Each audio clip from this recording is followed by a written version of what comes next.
நேத்துங்க மனசாட்சி வேண்டாமா, வட சென்னையில ரொம்ப ப்ரூச்சுவல் ஃபயர் ஆக்சிடென்ட் சார்.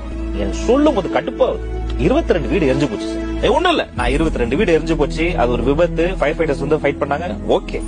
வீடை இழந்து குழந்தைக்கு பால் கொடுக்க முடியாம அந்த தாய்மார்கள் குழந்தைங்க ஒரு ஸ்கூல்ல தங்கியிருக்காங்க. தாவேக்காரனுடைய மகளிர் அணியை சார்ந்தவங்க அசிஸ்டன்ட் கமிஷனரை நேர்ல பார்த்து, சார் நாங்க கொஞ்சம் ஹெல்ப் பண்ணிக்கிறோம் சார், பர்மிஷன் வாங்கி போங்கப்பா பண்ணுங்கன்னு சொல்லி அந்த மண்டபத்துல போய் பால், ஏற்கனவே நான் உங்ககிட்ட சொல்லியிருக்கேன், ரொட்டி பால் முட்டை திட்டம் 28 வருஷமா பண்றோம்.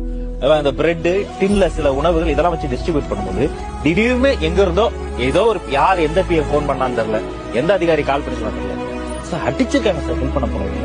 நான் உங்களுக்கு வாட்ஸ்அப்ல அனுப்புறேன், நேர்களுக்கு தெரியும். ஆதரவு கூட நான் பேசும்போது அது கொஞ்சம் பிளாஷ்ல போடுங்க. ஸ்டான்லி ஹாஸ்பிட்டல்ல மகளிர் அணி செயற்குழு சொன்னவங்க அட்மிட் ஆயிருக்காங்க சார். ஆபரேஷன் பண்ண அம்மாவை ஆபரேஷன் பண்ண இடத்துல பூச்சி கலவை மிதிச்சிருக்காங்க சார்.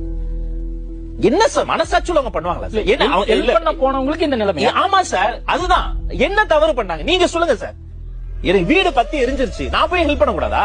சரி, கூட அந்த பெண்கள் என்ன சார் தப்பு பண்ணாங்க? பசங்களை அடிச்சிருக்காங்க, நான் அதை கூட விடுங்க, அது வந்து அரசு எல்லாம் படுது, அவங்களுக்கு அது ஒரு ட்ரைனிங்கா இருக்கட்டும், பயிற்சி பற்றையா இருக்கட்டும்.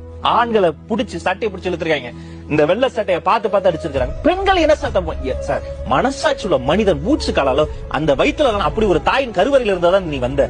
இங்க நடப்பது ஜனநாயக ஆட்சியே கிடையாது சார். இதை விட பாசிச ஆட்சிக்கு உதாரணம் சொல்லவே முடியாது சார். என்ன தப்பு சார் பண்ண?